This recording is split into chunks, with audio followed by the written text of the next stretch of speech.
जब मैंने कहा अहम ब्रह्मास्मि, मैं ही परब्रह्म हूं, ये अक्षरक्षय सत्य है। मैं पहले कहता था कि मैं ब्रह्मांड में हूं और मैं ब्रह्मांड के सभी रहस्यों को जानना चाहता हूं। मेरा गुरु हंस के कहता था, नहीं, ब्रह्मांड तुम में है और तुम्हें अपने रहस्यों को जानना है। मैं बहुत हैरान होता था, ये क्या कह रहे हैं। मैं तो ब्रह्मांड के यूनिवर्स के रहस्यों को खोजना चाहता हूं, क्योंकि इस यूनिवर्स में मैं रहता हूं। और वो कहते हैं कि तुम ब्रह्मांड में नहीं रहते, सारा ब्रह्मांड तुम में रहता है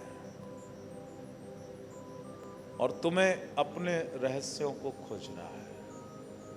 मैंने कहा, वाह जी वाह, ब्रह्मांड तो इस आकाश का क्या, वो तो मेरे भीतर नहीं है। तो वो कहते हैं कि तेरे भीतर चिदाकाश है और वो आकाश से भी ज्यादा भव्य, ज्यादा सुंदर और ज्यादा बड़ा है।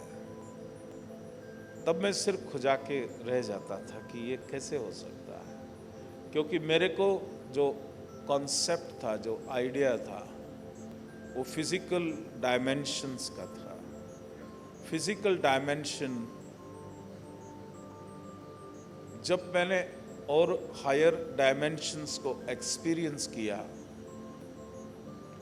तो मुझे पता लगा कि जैसे ही आप हायर डायमेंशन में जाते हैं तो इस फिजिकल डायमेंशन का कोई मायना थर्ड डायमेंशन का मायना रहता ही नहीं। और इसके जितने भी लॉज हैं, the circumference, the diameter, the distance, the space, वो बिल्कुल समाप्त हो जाते हैं, समथिंग एल्स। और वही चीज मैंने अनुभव करी कि जो पूरे ब्रह्मांड में, यूनिवर्स में मैं देख रहा हूं, जब अपने भीतर मैं सूक्ष्म से सूक्ष्मतर देखता हूं तो मेरे शरीर के भीतर एक सेल और दो सेल, उसके बीच में भी एक स्पेस है।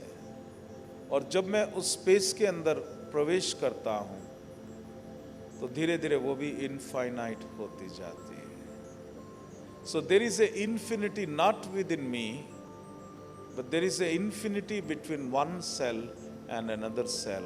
This is what I have to experience. और हर उतना छोटी सी जगह में पूरे ब्रह्मांड के अद्वितीय रहस्य जो है वो उसके अंदर छुपे हुए हैं। चाहे वो फिजिक्स का ज्ञान हो, चाहे वो बायोलॉजी का ज्ञान हो, चाहे वो संगीत का ज्ञान हो, चाहे वो परमात्मा का ज्ञान हो, चाहे वो हीलिंग का ज्ञान हो, you will have to go inside.